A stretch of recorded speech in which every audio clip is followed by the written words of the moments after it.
Good morning, everybody. Thank you for joining us today. We're so happy to have you. Happy New Year. Welcome to the first webinar, or first Dominion payroll webinar, that is, of 2021. If you joined us last Tuesday, this deck will look very familiar to you. We are reprising our late-breaking webinar that we put together last Tuesday. Because it was a holiday week and we know a lot of people weren't able to join. So if you were with us last Tuesday, this might seem redundant, but there's a lot in here. So it also might bear repeating and listening to for a second time.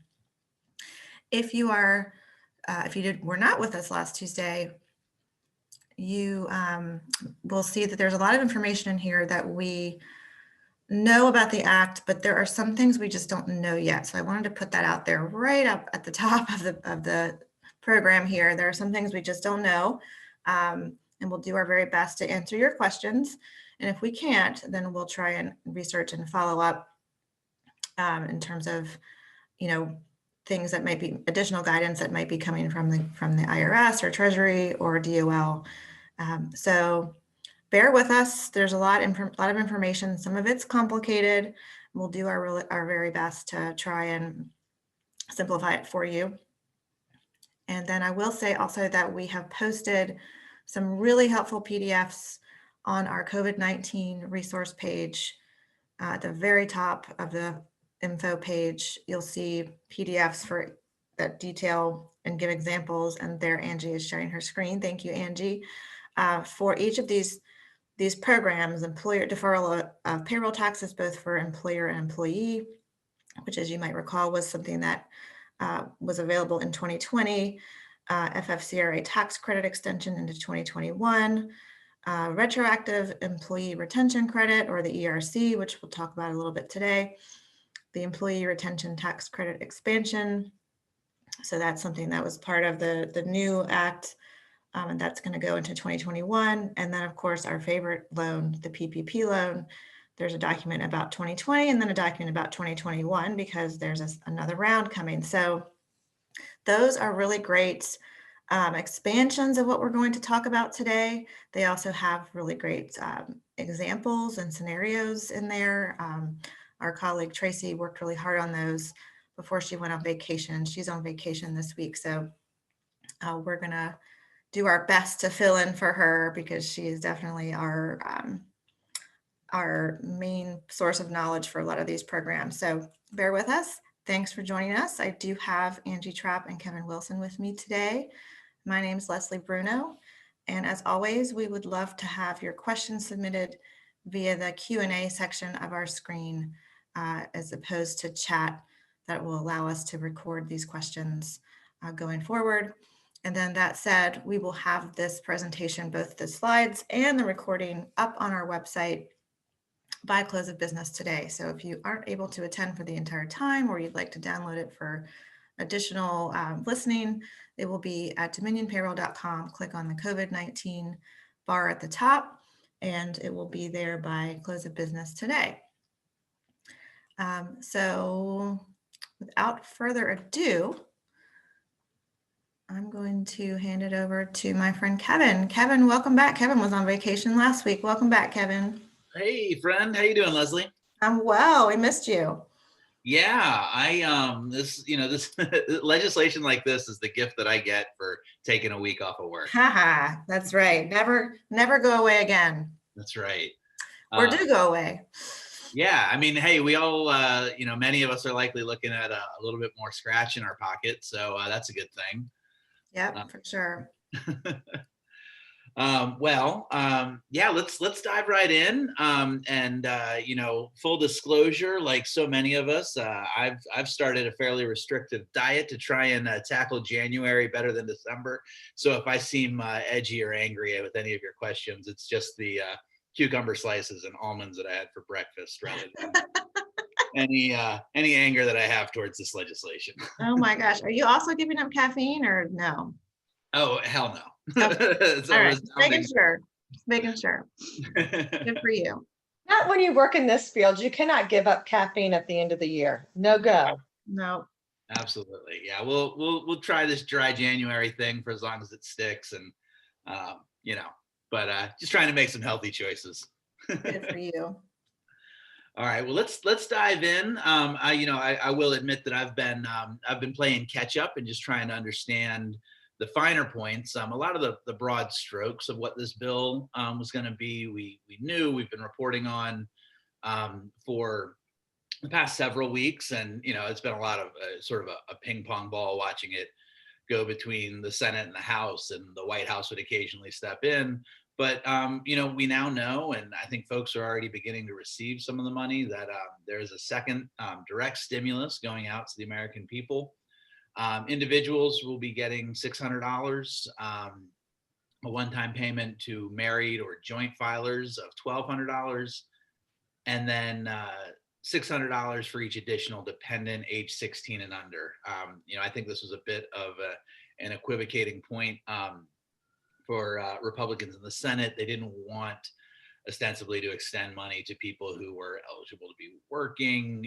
It's an odd sort of no man's land for people who are 17 through really 22 or so, still in college and dependent on their parents. But so that's something that I don't love seeing, but we anecdotally, I know that some folks have already seen some money hit their bank accounts.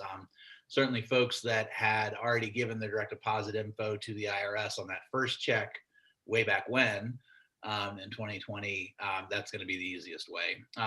There's income requirements. Individuals are going to need to be making 75K or less, 150K or less for married or joint filers. That's based off 2019 income.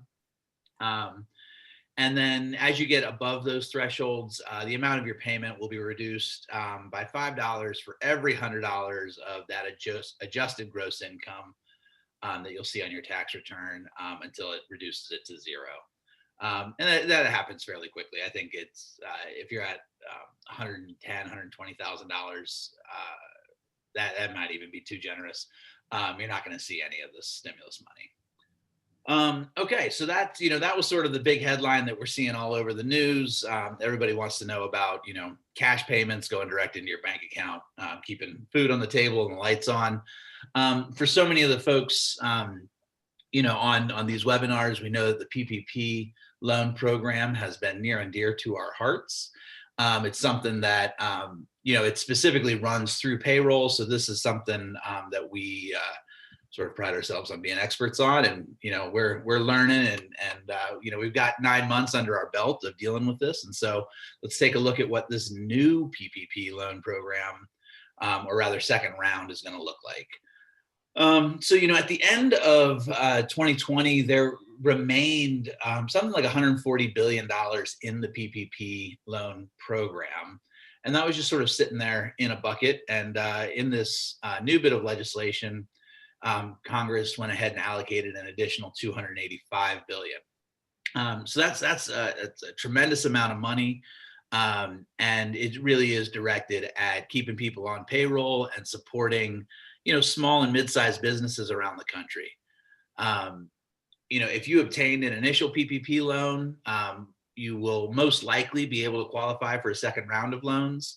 If you didn't get a first round, you can also get in on this program. So it's fairly open to who's eligible. There are a couple new things to consider in terms of eligibility. The first round, you had to demonstrate that you had 500 or fewer employees.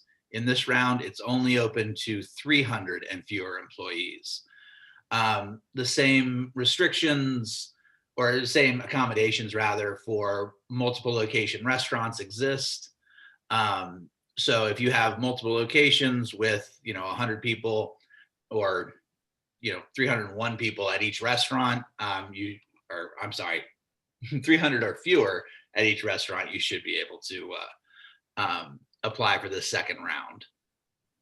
The next qualifying event, and this is the one that is new, and this is sort of a wrinkle in the whole thing, is that you're going to have to demonstrate at least a 25% drop in gross receipts.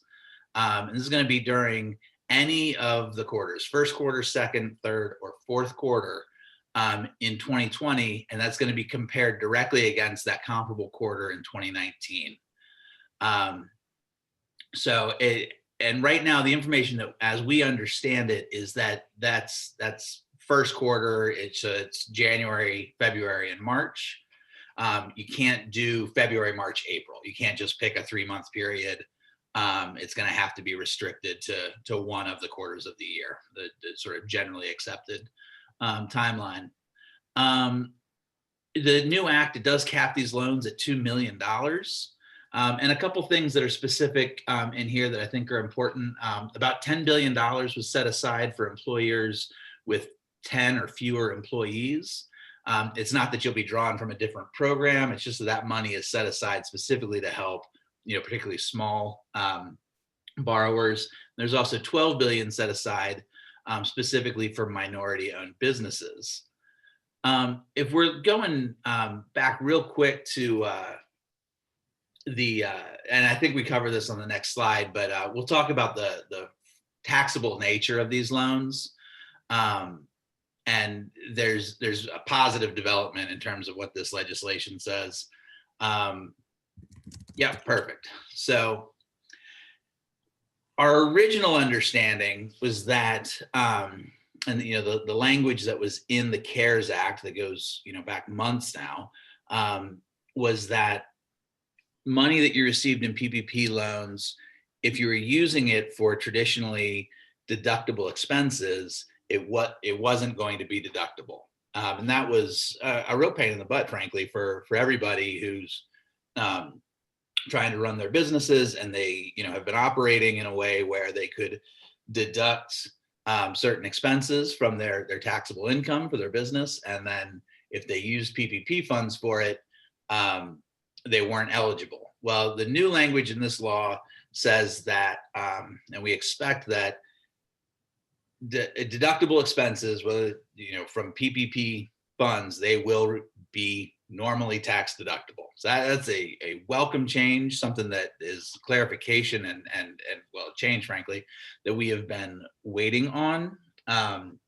So that's something that is really worth sort of ringing the bell on. That's certainly helpful, and it sort of clarifies this whole thing of is a dollar is a dollar.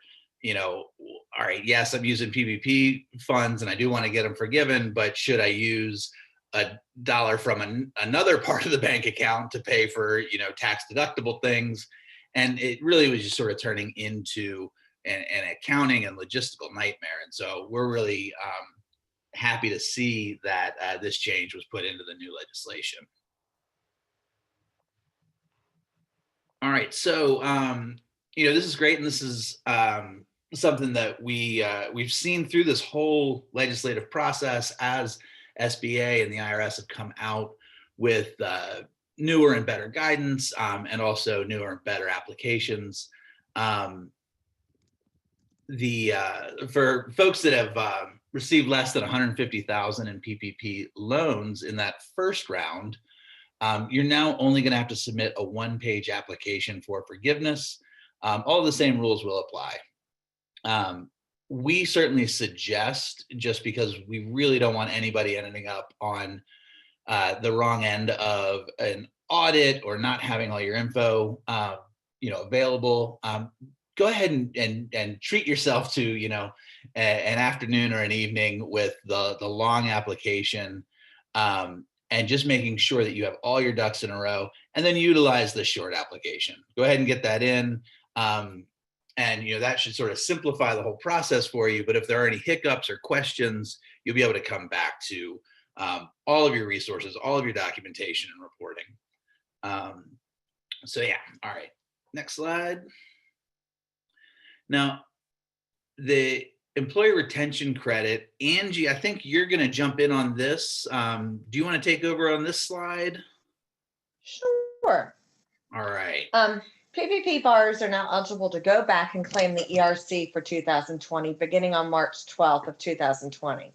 So any payroll costs, W-2 wages, or healthcare costs for which a taxpayer claims an ERC is not eligible eligible to be forgiven as part of the PPP process. So be careful here because you can't double dip. So you've got to make sure that you're using it for either the ERC or the PPP and not both. Okay, so the Employee Retention Credit, or ERC, from 1/1/2021 through 6/30/2021, they extended the bill and the availability of the ERC to qualified wages through June 30th of 2021, and they've enhanced the program in a couple ways. The ERC for wages between 1/1/2021 and 6/30/2021 will be equal to 70% of the qualified wages, not the 50% from last year. For 2021 qualified wages, the ERC cap is increased from 10,000 wages for employees per year to 10,000 per employee per quarter. In 2021, any employer with a reduction in gross receipts of 20% rather than the 50% that was prior stated can take advantage of the ERC, and for purposes of calculating the reduction and gross receipts, an employer can use its prior quarter gross receipts to determine eligibility. Now, a bunch of questions came up on the last webinar about this, and the best thing for you guys to do is contact your accountant. It's not going to be something that we're going to be able to help you with because it is your gross receipts. So to find out if you're eligible for this, you are going to want to contact your accountant. The ERC originally applied to all employee wages paid by an employee with 100 or fewer employees, while employers with more than 100 employees could include only wages paid to the employees who are not performing services due to the business suspension or significant decline in gross wages. The 100 employee threshold is increased to 500 employees for the period of 1/1/2021 through June 30th, 2021. Employees with 500 or fewer employees can receive an advanced refund on the credit based on 2021 qualified wages paid during the same quarter of 2020. So you can get a refund credit based on wages in that same quarter from last year. Qualified wages for purposes of ERC originally could not exceed the amount an employee would have been paid for working an equivalent number of hours during a 30 days immediately preceding the applicable, I can't even talk now, the applicable period. This restriction is limited for 2021 wages, and it allows you to treat bonus pay as qualified wages. So keep that in mind. That is a big change. Oh, so that's into me. Is this you back to you, Kevin? I can take this one. Perfect. Thanks, Angie. I was just trying to research some of these questions that are coming in. Okay, so our old friend, the EIDL pot of money. So if you'll recall, EIDL loans were available, have always been available from the SBA for small businesses, but there was also something called the EIDL Advance, which is $10,000 or $1,000 per employee, limited to $10,000 total. That does not have to be paid back. So we call it a grant because it's not a loan. The prior law stated that any EIDL advance received would reduce PPP loan forgiveness, essentially requiring the advance to be repaid. The new act repeals this provision, so the receipt of an EIDL advance will have no impact on PPP loan forgiveness. Borrowers that have already applied for and received loan forgiveness presumably may now amend their application to request that the $10,000 EIDL advance, or amount actually received if you didn't take the full 10, would not reduce their forgiveness amount and request repayment. So what we're advising people to do, if this is applies to you, to go to your lender for the original loan of PPP PPP funds. And now that this has been changed, amend that forgiveness application. If you haven't already submitted it, great. You can just go ahead and amend it. If you have submitted it, then I believe that your lender can submit something that cites that idle advances shouldn't, so it should not count against your forgiveness. Sorry, got tongue tied. So that's idle. And just to be clear, you could also have an idle loan out there, which can be for up to several $1,000,000, and you would need to still obey the terms of that loan in terms of the original terms, in terms of paying it back.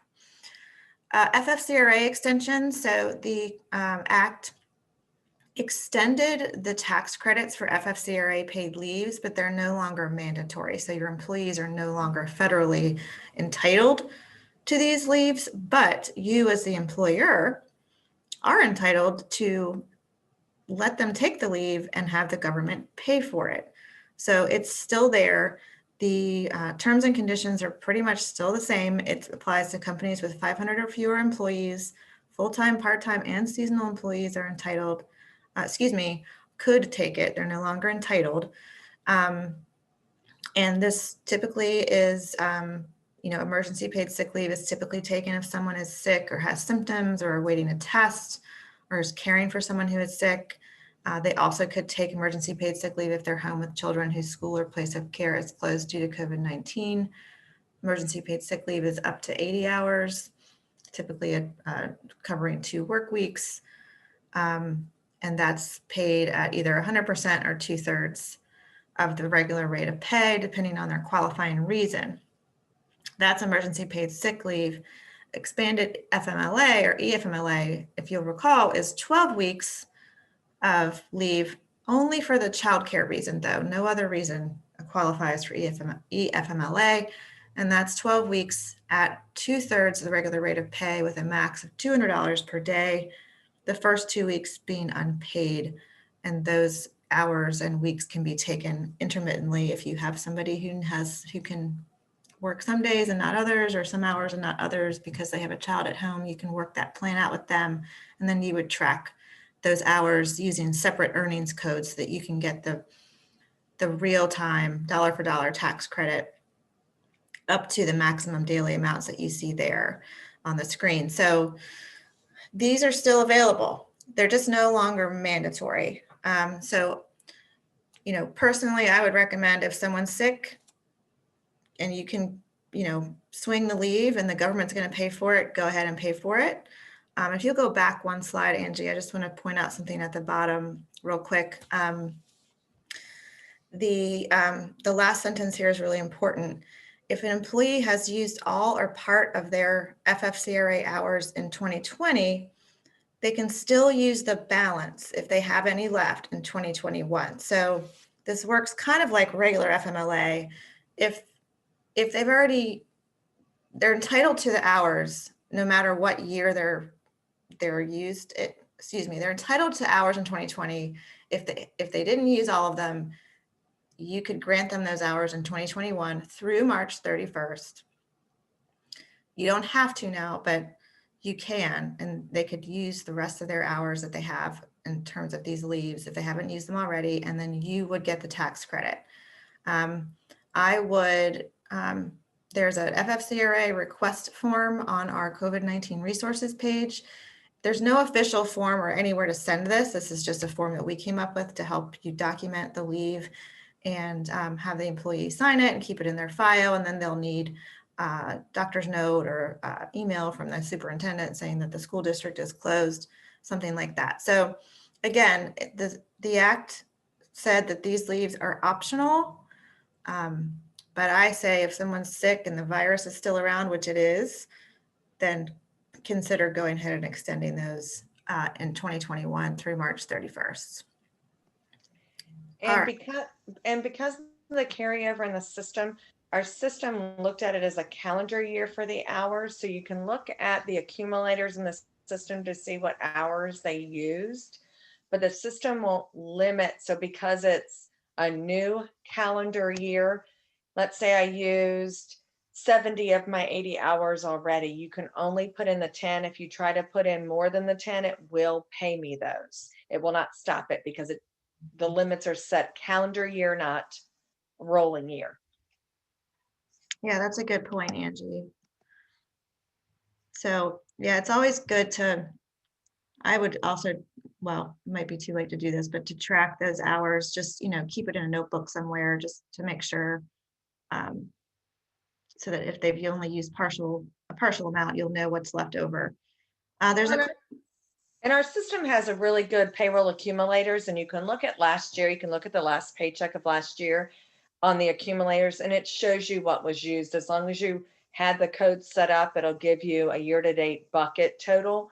So it's a quick, easy way to look, or you can look in the last paycheck of the year as well.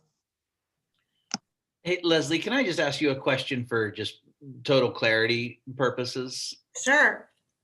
So this extension, it's just an extension on the calendar. It's not like a renewal. So if I've used 80 hours of the EFMLA, I don't have another 80-hour bucket in 2021, right? It's just Yeah. through March 31st. Yeah, and I'm not explaining things well today, so thank you, Kevin, for asking that question. Right, so it's not a renewal. The bank of hours is not refreshed. It's simply, what they're simply saying is, they're saying, hey, employers of 500 employees or less, if you have people who haven't used up either any of their hours that they were entitled to in 2020, or they've used only a portion of them, we will still pay for those wages if you would like to extend paid leave or EFMLA to those employees who qualify. So basically they're saying we will extend the tax credit, we'll spend the money on it until March 31st, if you decide to do so. I kind of wish, because there's a question in the queue here that gets at sort of how do you decide who gets it and who doesn't, if they, if you have some employees who, now that it's optional and it's at the employer's discretion, how do you go about making these decisions? I wish, for that very reason alone, I wish they had just gone ahead and made it mandatory for another 3 months, so that employers wouldn't have to be faced with making decisions between whether Kevin should get it or Angie should get it. It just kind of takes that guesswork out. But since that's not the case, Lisa asks a question that gets at this. She says, can employers pick between the FFCRA, EFMLA, and EPSL programs, or do they need to honor both programs or no programs at all? And see, that's the thing. The government is saying it's up to you guys. So what I would do is make sure that you apply the same rationale to all requests. And I know that every employee has a unique situation, but if Kevin comes to me and says, hey, my kids are still at home, their school's still closed, or their school's still virtual. So can I take EFMLA on Monday, Wednesdays, and Fridays, and then I'll work a regular schedule Tuesdays and Thursdays. And then Angie comes to me with the sort of a similar request, because she also has a child whose daycare is closed. You need to apply the same decision-making rules. If you're going to give it to Kevin, then I would also give it to Angie. And then, same with sick leave. If Kevin comes to me and says he's got reason to think that he's been exposed to COVID, he's going to get a test, he needs to stay out of the office. And this is kind of a no-brainer. Like if he needs to stay out of the office and he can't work from home, or he's not feeling well enough to work from home, the government will pay me to pay him up to a certain daily amount. And that also includes benefits. So, it's still, the virus is still out there, and it still could potentially spread through your employees, which will lead to even more disruption. So Lisa, I hope I answered your question. You can offer e-sick and not the EFMLA. You can offer EFMLA and not e-sick. Just make sure that you are thinking through that decision. And if it's a short-term pain, it might be for long-term gain. And make sure you're applying the same rationale to all decisions about all employees. And if you need help with any of that, because I know that each person's situation might be unique, I would reach out to an HR professional or send us a question at questions@dominionpayroll.com, and we'll try to help you through it. Okay, unemployment. I believe this is our last official slide, so we will get to questions after this one. And I see that my friend Mark Brickey is on the call today. He works at the Virginia Employment Commission. Hi, Mark. So as you all probably have heard, unemployment benefits have been extended per the new Relief Act for an additional $300 per week for all workers receiving benefits through March 14th, 2021, possibly longer, we don't know. This also extends the coverage for independent contractors, self-employed individuals, and gig workers. As you know, unemployment benefits are administered by state. And if you'll recall the crazy days of March and April and May of last year, every single state employment division had to figure out a way to accommodate this legislation. And so hopefully, it's not quite as difficult this time around, but it's still something that they're going to have to contend with. So I looked at this VEC site here in Virginia this morning, and they are saying to just go ahead and apply, but they're not making any promises in terms of what the actual amount will be, if this benefit will be in your check or not just yet. We're saying here that we're thinking it's going to be in a few weeks. States are awaiting guidance on how to implement these bonus payments, but we are also seeing that it's supposed to cover retroactively back to the week starting December 26th. So if you have employees who are going on unemployment or anybody has questions, looks like that, at least in Virginia anyway, the advice is to just go ahead and get their name in the system, get a claim in there, and but we can't make any promises in terms of the actual amount they'll get for now. So I wish I knew more about that. And Mark, type in something if you know more, but that's what I was seeing from my quick trip through the VEC site this morning. Okay. So, Yes, okay. Angie, do you want to read or do you want me to read? I can, but I've been going through and answering. I've been typing some answers in there and copy and pasting stuff from what I'm finding on the website. So if anybody needs follow up from what I put out there, please put your question out again, or, put what you need follow up on. So Michelle asked, when determining if we have less than 300 employees for PPP round 2, what number on the CARES Act protection program report should we use? There are several columns: current active EE count, active EE as of 12/31, average active EE count, and average EE paid count. That's a really great question that I don't necessarily know the answer to unless you do, Angie, because it wouldn't be active EEs as of 12/31/19. We can rule that out. Yes. I would think it would be current actives, but maybe if they fluctuate a lot, then maybe average. And it also might be a question for their lender. I have seen both of them used, the current active and then the average active. And again, it is, but and the ones I've helped, their lender have gone with either one. So that's what I would suggest, is go with your lender. If your lender pushes you back, just send an email, send a question back into the questions queue, and we'll do some more research. But again, it's been both in my experience. And then Sean asked, the financial burden hit our organization after March of 2020. The comparison from January through March of 2019 to the 2020 won't be that significant for the 25% reduction requirement. Sean, you can use any quarter from 2020. So if you guys were sort of smooth-ish sailing for January through March, then do April, May, and June. Use second quarter. I'd recommend just running sort of look at your P&L. I'm not sure if you use QuickBooks or whatever, but look at just a quarterly P&L and see where first, second, third, and fourth quarter shake out, and then just run those same reports for 2019, and whichever one you can demonstrate a 25% reduction in 2020, use that quarter to qualify. You're not restricted to first quarter of 2020.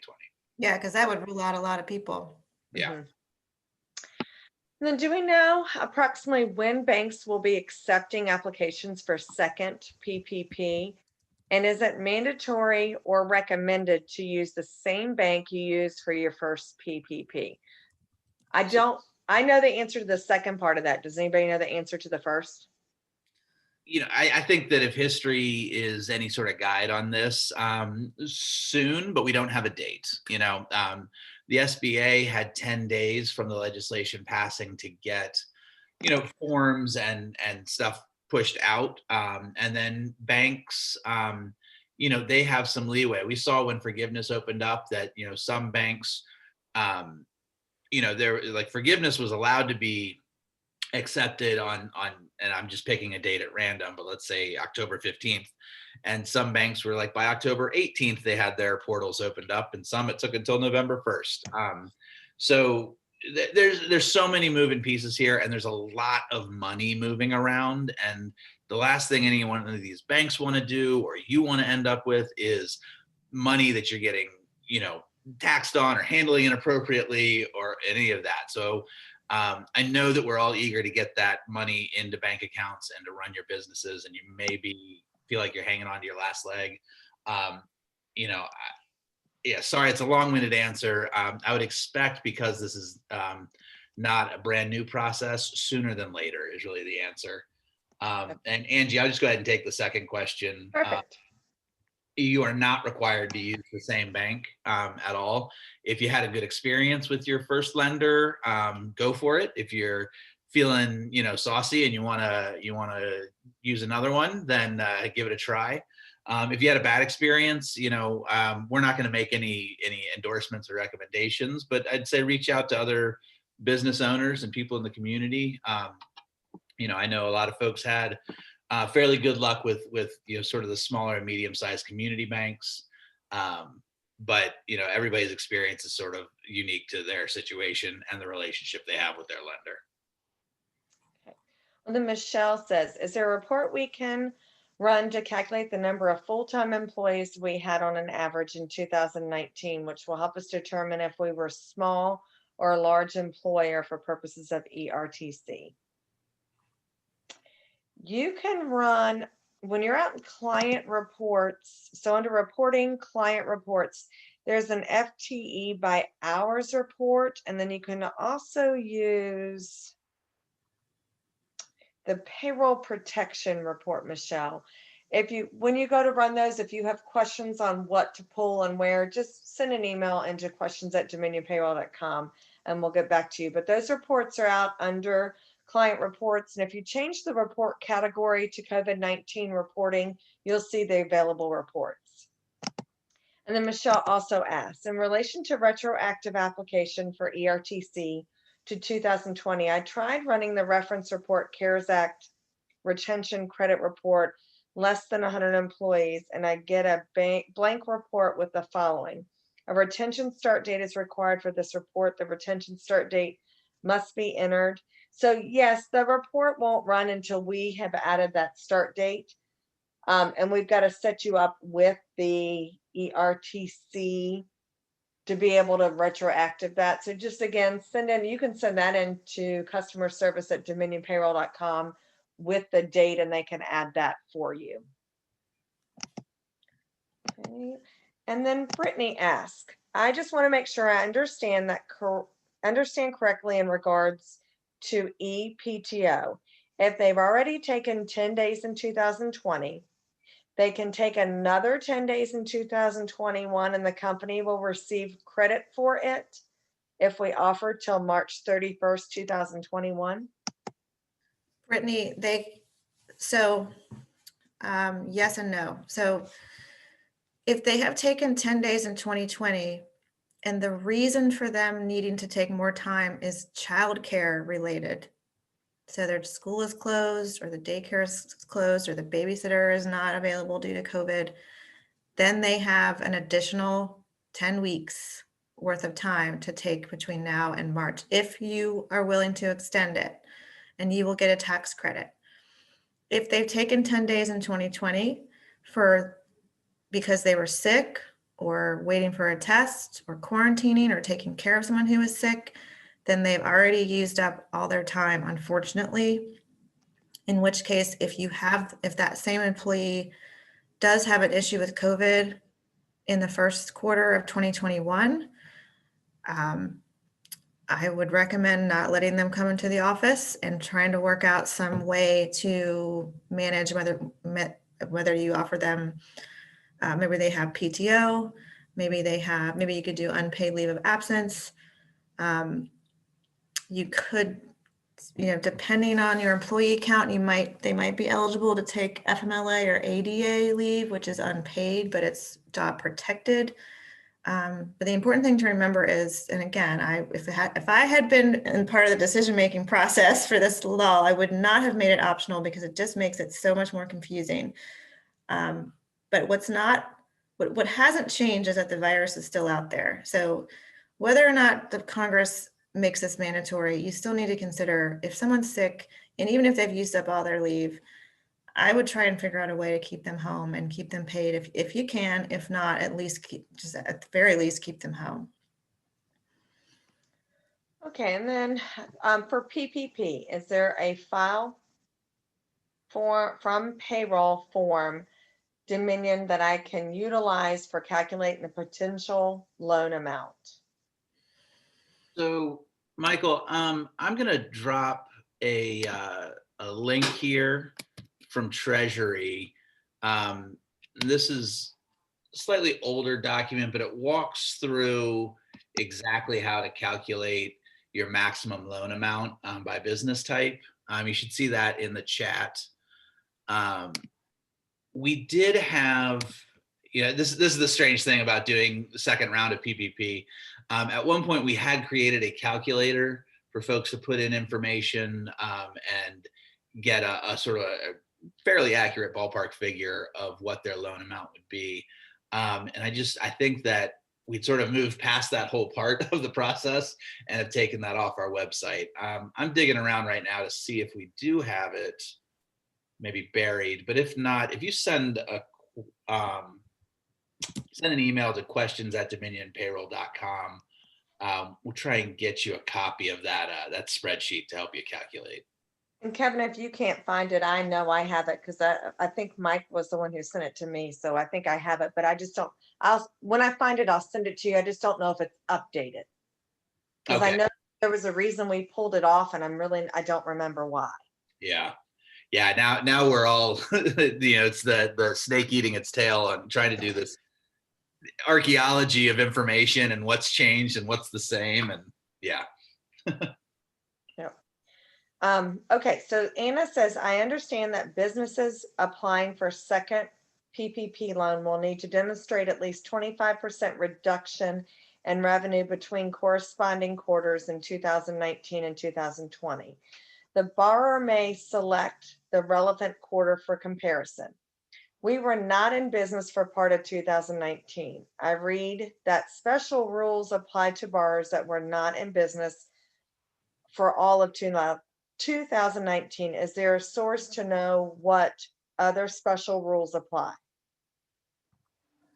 So I have to admit, this is a spot where I have not had the opportunity to do my research. I think that we're still sort of waiting on what SBA guidance is going to say on new businesses. There are assurances in the language that there will be rules and they're going to make it available to businesses who have just started in the last year. The first thing, Anna, if you are able to find a corresponding quarter in 2019 and 2020 that does demonstrate a 25% reduction, then you will be good to go. Without having first or maybe second quarter in 2019, we're sort of in a wait and see what SBA has to say about that. So I'm sorry I don't have a specific answer, but as soon as we do know, we will get that out here on one of these webinars. And I'm looking, I read it earlier, so I'm going to keep looking, but I did see where it gave a caveat for new employers. But if somebody else wants to take over reading the questions, I will keep digging on this. Okay. Okay. Mike says the first test, quarter over quarter, year over year, is fairly easy, but the second test, quote, we need the money. How is this justified, and what are they actually requiring to justify? I mean, that's That is, every time there's like a qualitative question on these government forms, I grow another gray hair. Um, you know, um, Mike, I would say that 90% of the heavy lifting is done by the year over year 25% decrease in revenue. That's the big hurdle here. That's the thing that the legislation is really focused on and added to. And I think that the self-certification saying, hey, there's so much uncertainty right now. Yes, of course I need a PPP loan to keep people employed, and to continue to operate. I think that folks may run afoul of that justification if when they go for forgiveness on the second round and they've let go, 50-70% of their workforce. If you're running afoul of the actual spirit of the law of keeping people employed and keeping your business operating, then they're going to be taking a look at, are you enriching yourself? What did you use this money on? If at the end of the second loan program, you can demonstrate that you've got the same number of employees or, a modest decrease or modest increase, in the best case scenario, and that you continue to operate, I feel very certain in saying that you will hit that sort of qualitative justification that, yeah, I needed the money to operate. The world's uncertain, and we're by no means through the pandemic, so I hate that. I recognize that that's ultimately an unsatisfying answer. I wish I could say that you could justify it by, Form 22B from the IRS or whatever. Yeah, that's my hot take on how you testify that you need the money. Yeah, and we can't lose sight of the fact if we think all the way back to spring of 2020, the purpose of this legislation, the purpose of this loan is to keep people employed, and and last year the timing was really crazy because people were already laying off people before this was passed. So then they had to recall them back, and then you'll recall some people didn't want to come back because they were getting the extra $600 of unemployment. So not all of those conditions are the same right now, but some of them are really. The more things change, the more things stay the same, I feel like. And so, I'm looking at this and wondering, it seems like they didn't change a lot of the qualifying conditions except for that employee count. And, of course, they had to do something. They had to put something in there for you guys to show that you need the money, but there aren't a whole lot of other questions. Be interesting to see how the forgiveness application looks on the second round. I'm assuming they'll keep some of that the same as well. So we'll see. I'll just sort of add to that a little bit. I feel like, and maybe this is my opinion, so I'm taking off my official DP hat, but there was so much bad press around companies. I think like Ruth's Chris was in the news. I think In-N-Out Burger. There were some larger companies that were getting millions of dollars out of the PPP program before it was really understood what the thing was for. There was public reaction against it. There's just sort of a lot of sort of pitchforks and torches when small businesses, were having difficulty getting funded, and some of the bigger guys were getting, tremendous amounts of money in their bank accounts, and some of them returned it. So I think that, Mike, if you owned every daycare center between here and the Mississippi River, then you might be one of these bigger guys who can operate through this. I know that your situation is not necessarily that lucrative. And so I don't know that you're necessarily going to run afoul of that justification, really. Okay, and Beth asked a question about a 501c6, so I sent her the verbiage from I found on a website the second round, and they could be eligible, so I sent that to her. So Beth, if that didn't answer it, please let me know, or send an email to questions@dominionpayroll.com, and we will dig in further to that. Does anybody, that's all the questions in the queue. Does anybody want to talk about tomorrow's webinar, and then I'll talk about Thursday? I would love to talk about tomorrow's webinar. Thanks, Angie. You are welcome. Tomorrow, we're going to talk about the COVID-19 vaccine and what you as an employer can and can't do with it in terms of requiring or strongly suggesting or otherwise messaging to your employees around the vaccine. So I'm going to have a very special guest, Courtney Malveaux, who is an attorney with Jackson Lewis here in Richmond. And he has all sorts of bona fides in the employment law field, but he also does a lot of casework regarding equal employment opportunity claims. And that's what we'll be focusing on tomorrow is the EEOC's guidance around how the COVID-19 vaccine bumps up against employee privacy and what you as an employer can and can't ask and do around this vaccine. And I think you might be surprised to hear some of it. So tune in tomorrow, 11 o'clock here at dominionpayroll.com.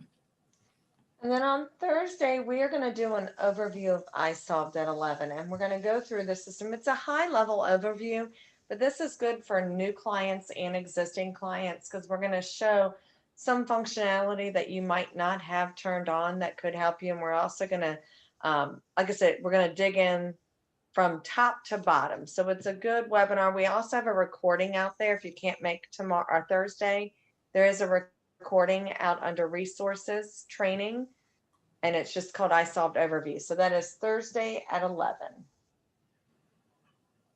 Okay, well, guys, it looks like no more questions. It looks like we are done for the day. Thanks, everybody. Have a great afternoon. See you tomorrow. Thank you.